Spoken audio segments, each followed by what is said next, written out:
Welcome to Yachting International Radio, here with Corinne Rayson from the Crew Coach on the Wellbeing Project. Today we're going to talk about conflict. And I'm sure when you hear the word conflict, your ears prick up and you might think, don't like that word. I want to run for the hills.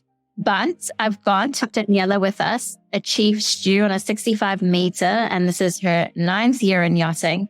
And she is going to share her insights about conflict. And I'm sure they may be very similar in terms of her previous thoughts around conflict to our listeners.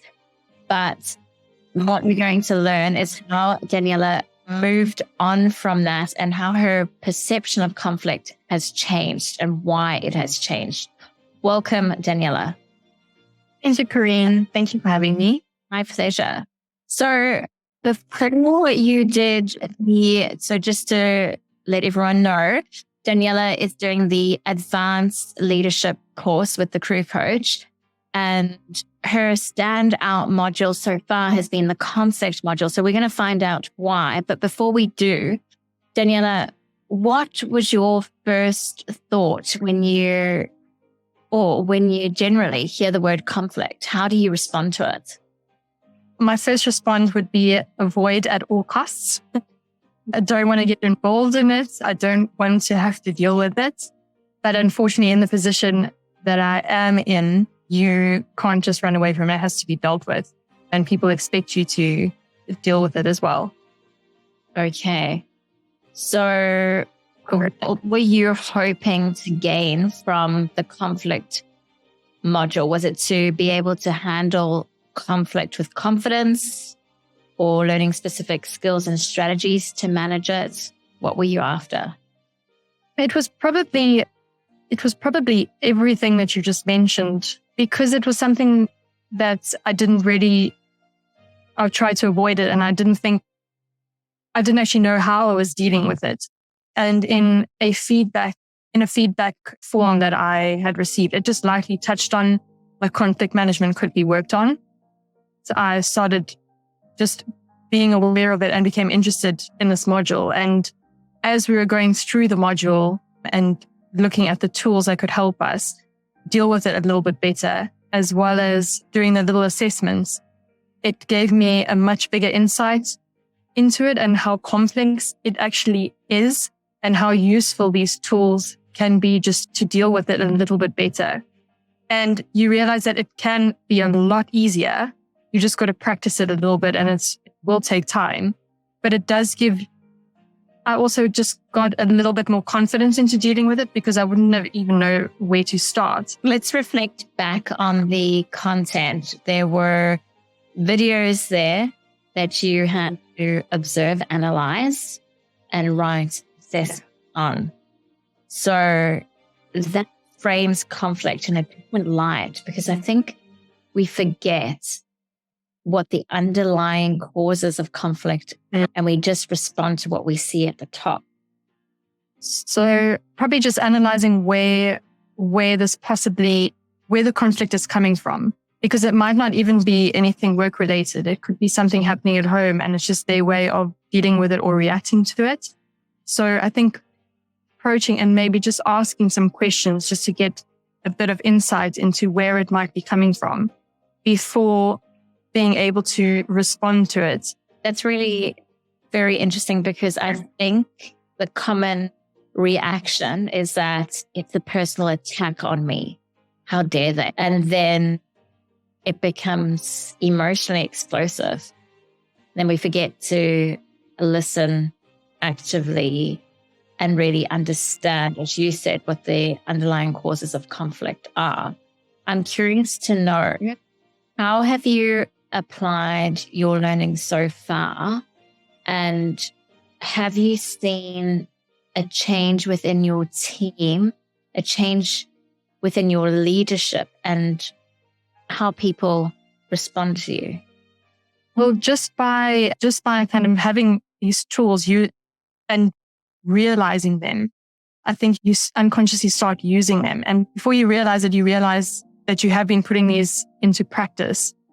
And I think in some ways, I can see maybe there might have been times where I might have diverted some conflict by the way I've approached some instances on board, possibly. Even the reactions from the crew by the way I'm possibly dealing with them or dealing with things, you can see their reaction is a little bit different and a little bit more positive. So it's sharing how you are feeling, but keeping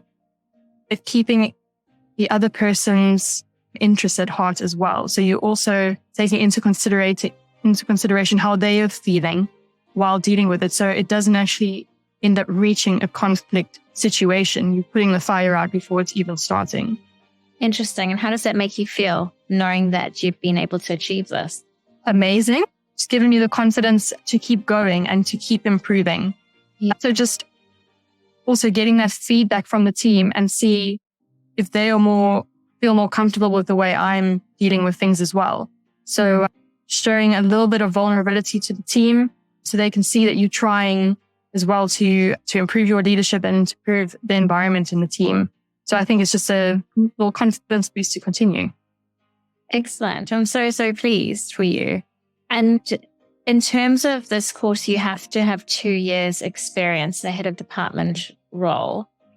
And you're now in the industry for 9 years. How long have you been a chief stew for?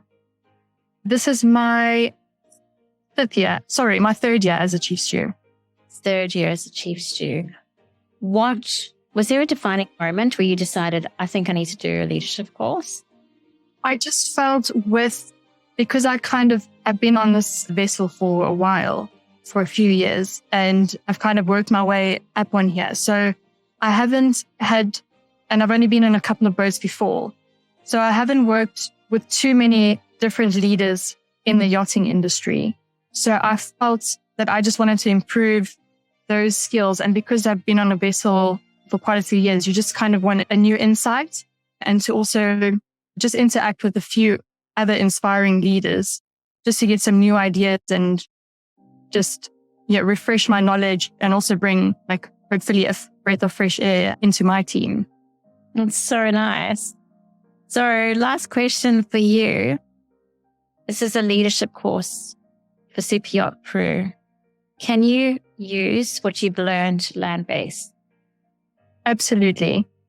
A few people have asked me about the course and they said, is it just for yachties?